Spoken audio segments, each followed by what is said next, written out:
ഈ കോൺഗ്രസ് കുടുംബം എന്ന് കേരളത്തിൽ പറഞ്ഞു കഴിഞ്ഞാൽ ആദ്യ ആളുകളുടെ മനസ്സിൽ ഓർമ്മയിൽ വരുന്നത് രണ്ട് പേരാണ്, AK ആൻ്റണിയും K കരുണാകരൻ. അവരുടെ രണ്ടുപേരുടെയും മക്കൾ ഇപ്പോൾ BJPയിൽ. ജനങ്ങൾ നേരിടുന്ന പ്രശ്നങ്ങൾ അത് കേൾക്കുമ്പോൾ അതിന് പരിഹാരം കണ്ടെത്തുക എന്നുള്ളതാണല്ലോ ഫസ്റ്റ്.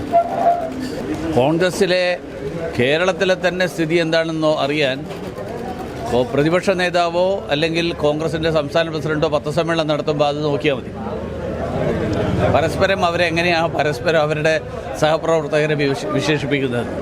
നമസ്കാരം. ഇന്ന് നമ്മളോടൊപ്പം ഉള്ളത് ആറ്റിങ്ങൽ ലോക്സഭാ മണ്ഡലത്തിലെ NDA സ്ഥാനാർത്ഥിയും അതുപോലെ തന്നെ കേന്ദ്ര സഹമന്ത്രിയുമായ V. മുരളീധരനാണ്. അദ്ദേഹത്തോട് തന്നെ ഇപ്പോൾ എന്തൊക്കെയാണ് ഇവിടുത്തെ പ്രചരണ വിഷയങ്ങൾ, ജനങ്ങൾ എങ്ങനെയാണ് നിലവിൽ സ്ഥാനാർത്ഥികളെ നോക്കി കാണുന്നത് എന്നുള്ള വിശേഷം ചോദിച്ചറിയാം.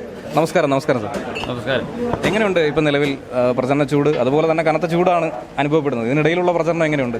ചൂടുണ്ട്, പക്ഷേ ജനങ്ങളെ കാണുമ്പോൾ നമ്മുടെ അന്തരീക്ഷത്തിലെ ചൂടങ്ങനെ അനുഭവപ്പെടില്ല. അതാണ് എൻ്റെ അനുഭവം.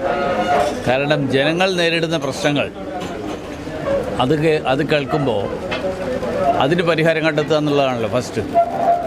കാരണം നമ്മുടെ ഇന്ന് രാവിലെ പോയ നിരവധി ആൾക്കാർ, പ്രായം ചെന്ന അമ്മമാർ, പ്രായം ചെന്ന മറ്റ് ജനങ്ങൾ, അവരൊക്കെ പറയുന്നത് അവർക്ക് പെൻഷൻ കിട്ടാത്തതിനെക്കുറിച്ചാണ്. കഴിഞ്ഞ 4-5 മാസമായിട്ട് 1600 രൂപ പെൻഷൻ കൊണ്ട് ഒരാൾക്ക് ജീവിതം മുന്നോട്ട് കൊണ്ടുപോകാൻ പറ്റില്ല. പക്ഷെ അതുപോലും കിട്ടുന്നില്ല എന്ന് പറയുമ്പോൾ വളരെ വലിയ വിഷമമാണ്. അതേസമയത്ത് നമ്മുടെ ഗവൺമെൻറ് രാഷ്ട്രപതിക്കെതിരായിട്ട് സുപ്രീം കോടതി പോവുക. അപ്പോൾ സുപ്രീം കോടതിയിൽ കൊടുക്കാൻ കോടിക്കണക്കിന് രൂപയുണ്ട്. ജനങ്ങൾക്ക്, പ്രായം ചെന്ന ആളുകൾക്ക്, അമ്മമാർക്ക് കൊടുക്കാൻ 1600 രൂപയില്ല. അപ്പോൾ ആ സ്ഥിതി ജനങ്ങൾക്ക് വലിയ ബുദ്ധിമുട്ടുണ്ടാക്കുന്നുണ്ട്. അപ്പോൾ അതൊക്കെ കേൾക്കുമ്പോൾ നമുക്ക് ഈ പുറത്തുള്ള ചൂട് അനുഭവപ്പെടില്ല. അതുപോലെ തന്നെ നിലവിലെ സംസ്ഥാന അധ്യക്ഷനടക്കം പറഞ്ഞിട്ടുണ്ട് കേരളത്തിലെ നിലവിലെ പിണറായി സർക്കാരിൻ്റെ ഭരണം, അപ്പോൾ ഒരു ഭരണവിരുദ്ധ വികാരം തിരഞ്ഞെടുപ്പിൽ പ്രതിഫലിക്കുമെന്ന് താങ്കളും പ്രതീക്ഷിക്കുന്നുണ്ട്? 2-3 ഘടകങ്ങൾ ഈ തെരഞ്ഞെടുപ്പിൽ പ്രത്യേകതയാണ്. ഒന്നാമത്തെ കാര്യം, കഴിഞ്ഞ 10 കൊല്ലമായിട്ട് ഭരിക്കുന്ന നരേന്ദ്രമോദി സർക്കാരിൻ്റെ പ്രവർത്തനങ്ങളുടെ ഗുണഫലങ്ങൾ. 2, അത് തുടരണമെന്ന് ആഗ്രഹിക്കുന്ന ജനങ്ങൾ. 2, ഈ ഇടതുപക്ഷ മുന്നണി കേരളത്തിൽ കഴിഞ്ഞ 8 കൊല്ലമായിട്ട് ഭരിക്കുന്നു. അക്രമം, സ്വജനപക്ഷപാതം, അഴിമതി, സാമ്പത്തിക മിസ്മാനേജ്മെൻറ്റ്, അത് കാരണം ജനങ്ങൾ നേരിടുന്ന ദുരിതങ്ങൾ. ഇത് 2. മൂന്നാമത്, ഇതിന് പകരം വെക്കാൻ വേറൊരു പ്രസ്ഥാനം NDAയോ BJPയോ അല്ലാതെ ഇല്ല. കാരണം കോൺഗ്രസ് ഇത്രയും വലിയ തമ്മിലടി, കോൺഗ്രസ്സിലെ കേരളത്തിലെ തന്നെ സ്ഥിതി എന്താണെന്നോ അറിയാൻ പ്രതിപക്ഷ നേതാവോ അല്ലെങ്കിൽ കോൺഗ്രസിൻ്റെ സംസ്ഥാന പ്രസിഡൻറ്റോ പത്രസമ്മേളനം നടത്തുമ്പോൾ അത് നോക്കിയാൽ മതി. പരസ്പരം പരസ്പരം അവരുടെ സഹപ്രവർത്തകരെ വിശേഷിപ്പിക്കുന്നത്. അതുകൊണ്ടാണല്ലോ സ്വാഭാവികമായിട്ടും ഈ കോൺഗ്രസ് കുടുംബം എന്ന് കേരളത്തിൽ പറഞ്ഞു കഴിഞ്ഞാൽ ആദ്യ ആളുകളുടെ മനസ്സിൽ ഓർമ്മയിൽ വരുന്നത് രണ്ട് പേരാണ്, AK ആൻ്റണിയും K കരുണാകരൻ. അവരുടെ രണ്ടുപേരുടെയും മക്കൾ ഇപ്പോൾ BJPയിലാണ്. അപ്പോൾ അതുകൊണ്ട് നാടിൻ്റെ ഭാവി BJPയോടൊപ്പമാണ് സുരക്ഷിതമായിരിക്കുക. അത് നരേന്ദ്രമോദി വീണ്ടും ഭരണത്തിൽ വരും. പക്ഷേ നരേന്ദ്രമോദി ഭരണത്തിൽ വരുമ്പോൾ ആറ്റിങ്ങലിൽ നിന്ന് 2 പേരിൽ ആര് അവിടെ ചെന്നിട്ട് നരേന്ദ്രമോദിക്ക് എതിരായിട്ട് മുദ്രാവാക്യം വിളിക്കാൻ വേണ്ടിയിട്ട് ഒരാളെ പറഞ്ഞേക്കണോ, അതോ നരേന്ദ്രമോദിയോടൊപ്പം നിന്ന് ആറ്റിങ്ങലിനും വികസനം ഉണ്ടാക്കാൻ വേണ്ടിയിട്ട് എന്തെങ്കിലും പ്രവർത്തിക്കാൻ പറ്റുന്ന ഒരാൾ വേണോ? ഇതാണ് ജനങ്ങളുടെ മുന്നിലുള്ള വിഷയം. നിലവിൽ ഇവിടുത്തെ സിറ്റിംഗ് MP ആയിട്ടുള്ള അടൂർ പ്രകാശ്, അദ്ദേഹം മണ്ഡലം തിരിച്ചു പിടിച്ചു, ഇടതുപക്ഷത്തിൽ നിന്ന് മണ്ഡലം തിരിച്ചു പിടിച്ചു. നല്ല രീതിയിലുള്ള പ്രചരണമാണ് ഒരു ഭാഗത്ത് നടന്നുകൊണ്ടിരിക്കുന്നത്. അപ്പോൾ ഇത്തവണ പുതിയൊരാളെയാണ്, പ്രത്യേകിച്ചും CPM ജില്ലാ സെക്രട്ടറിയാണ് ആറ്റിങ്ങലിൽ ഇറക്കിയിരിക്കുന്നത്. ഒപ്പം MLA, അതോടൊപ്പം താങ്കൾ കേന്ദ്രമന്ത്രിയാണ്, സിറ്റിംഗ് MP ആണ്. ശക്തമായൊരു മത്സരം എന്തായിരുന്നാലും ആറ്റിങ്ങൽ നടക്കുമെന്നാണ് ജനങ്ങൾ പ്രതീക്ഷിക്കുന്നത്. അപ്പോൾ പ്രധാനമായും തീരദേശ മേഖല അടക്കം ആറ്റിങ്ങൽ മണ്ഡലത്തിൽ വരുന്നുണ്ട്. അപ്പോൾ ജനങ്ങൾക്ക് കൊടുക്കാൻ പറ്റുന്ന വാഗ്ദാനം, അവർക്ക് നൽകാൻ പറ്റുന്ന, നിറവേറ്റാൻ കഴിയുന്ന എന്തൊക്കെ കാര്യങ്ങളാണ് വിശ്വസിക്കുന്നത്, അല്ലെങ്കിൽ അവർക്ക് എന്ത് ഗ്യാരണ്ടിയാണ് കൊടുക്കാൻ പറ്റുന്നത്? അതായത് കഴിഞ്ഞ എത്രയോ വർഷങ്ങളായിട്ട് ആറ്റിങ്ങലിനെ പ്രതിനിധീകരിച്ച ആളുകൾ, അവർ ചിലരൊക്കെ ഭരണകക്ഷിയുടെ ഭാഗമായിരുന്നിട്ടുണ്ട്.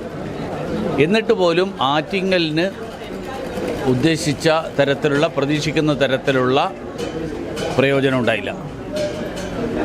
നരേന്ദ്രമോദി സർക്കാർ വീണ്ടും ഭരണത്തിൽ വരുന്ന സാഹചര്യത്തിൽ സർക്കാരിൻ്റെ തന്നെ ഭാഗമായിരിക്കുന്ന ഒരാൾ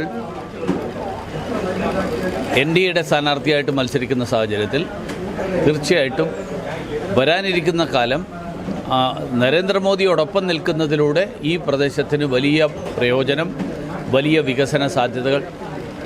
ഞാൻ മിനിയാന്ന് 5 തവണ പോയിരുന്നു. മുതലപ്പൊഴി പ്രശ്നം ഇപ്പോഴും അങ്ങനെ തന്നെ സജീവമായിട്ട് നിൽക്കുകയാണ്. ഇന്നലെ ഞാൻ വിതുരയിൽ പോയിരുന്നു. ഈ വന്യമൃഗങ്ങളും മനുഷ്യരും തമ്മിലുള്ള സംഘർഷത്തിൻ്റെ പ്രശ്നങ്ങൾ അവിടെ നിൽക്കുകയാണ്. കാർഷിക മേഖലയുടെ പ്രശ്നമുണ്ട്. ഇവിടെ ആറ്റിങ്ങലിൽ നോക്കിയാൽ നാളികേര കോംപ്ലക്സ്, മാമം നാളികേര കോംപ്ലക്സ് എത്രയോ കാലമായിട്ട് പ്രവർത്തനരഹിതമാണ്. വർക്കല പോലെയുള്ള ഒരു സ്ഥലമുണ്ട് നമുക്ക് ഏറ്റവും വികസന സാധ്യത, ടൂറിസം സാധ്യതയുള്ള സ്ഥലം. നെടുമങ്ങാട് ഒരുപക്ഷെ ഈ പ്രദേശത്തെ ഏറ്റവും വലിയ അഗ്രികൾച്ചറൽ മാർക്കറ്റാണ്. പക്ഷേ ഇതൊന്നും വേണ്ട രീതിയിൽ ജനങ്ങൾക്ക് പ്രയോജനപ്പെടുന്ന രീതിയിലേക്ക് വളർത്തിയെടുക്കാൻ, വികസിപ്പിച്ചെടുക്കാൻ കഴിഞ്ഞ കാലങ്ങളിൽ ഉണ്ടായിരുന്ന MP-മാർക്ക് സാധിച്ചില്ല. അപ്പോൾ അത് പ്രയോജനപ്പെടുത്തും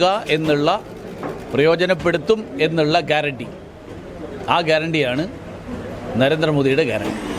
ഇപ്പോൾ കഴിഞ്ഞ ദിവസമാണ് 5ാം ഘട്ട സ്ഥാനാർത്ഥി പ്രഖ്യാപനം BJP നടത്തിയത്. ഇന്നലെ രാത്രിയായിരുന്നു സ്ഥാനാർത്ഥികളുടെ ലിസ്റ്റ് വന്നത്. അതിൽ നമ്മുടെ സംസ്ഥാന അധ്യക്ഷൻ വയനാട് മത്സരിക്കുന്നുണ്ട്, തിരുവനന്തപുരത്ത് മത്സരിച്ച നടൻ കൃഷ്ണകുമാർ ഇപ്പോൾ കൊല്ലത്ത് മത്സരിക്കുന്നുണ്ട്. അതുപോലെ എല്ലാ മണ്ഡലങ്ങളിലും ഇപ്പോൾ സ്ഥാനാർത്ഥികളായിട്ടുണ്ട്.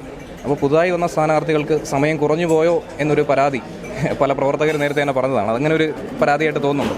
കാരണം ഈ തെരഞ്ഞെടുപ്പിൽ മത്സരിക്കുന്നത് BJPയും NDA. നരേന്ദ്രമോദിയാണ് വീണ്ടും അടുത്ത തെരഞ്ഞെടുപ്പിൽ ഭരണത്തിന് ശേഷം സർക്കാർ ഉണ്ടാക്കാൻ പോകുന്നത്. ഈ പുതുതായിട്ട് ഇപ്പം വന്നിട്ടുള്ള 4 സ്ഥാനാർത്ഥികൾ ഒരാൾ പോലും ഒരു പരിചയപ്പെടുത്തലും ആവശ്യമില്ലാത്ത ആൾക്കാരാണ്. അവരെല്ലാവരും ജനങ്ങൾക്കറിയാം. മാത്രമല്ല ഈ സർക്കാരിൻ്റെ CPM സർക്കാരിൻ്റെ ദളിത് പീഡനത്തിന്, സ്ത്രീ വിരുദ്ധതയ്ക്ക് ഇരയായിട്ടുള്ള ഒരാളാണ് ആലത്തൂർ മത്സരിക്കുന്ന professor doctor Sarasu. Radhakrishnan sir ആരും പരിചയപ്പെടുത്തേണ്ട ആവശ്യമില്ല. എറണാകുളത്ത് കൃഷ്ണകുമാറിനെ പരിചയപ്പെടുത്തേണ്ട ആവശ്യമില്ല, സുരേന്ദ്രനെ പരിചയപ്പെടുത്തേണ്ട ആവശ്യമില്ല. സത്യത്തിൽ അവരെല്ലാവരും അവസാനം വന്നത് അവരെ പരിചയപ്പെടുത്തേണ്ട ആവശ്യമില്ലാത്തതുകൊണ്ടാണ്. അതുകൊണ്ട് അവർക്ക് അത്രയും സമയം മതി.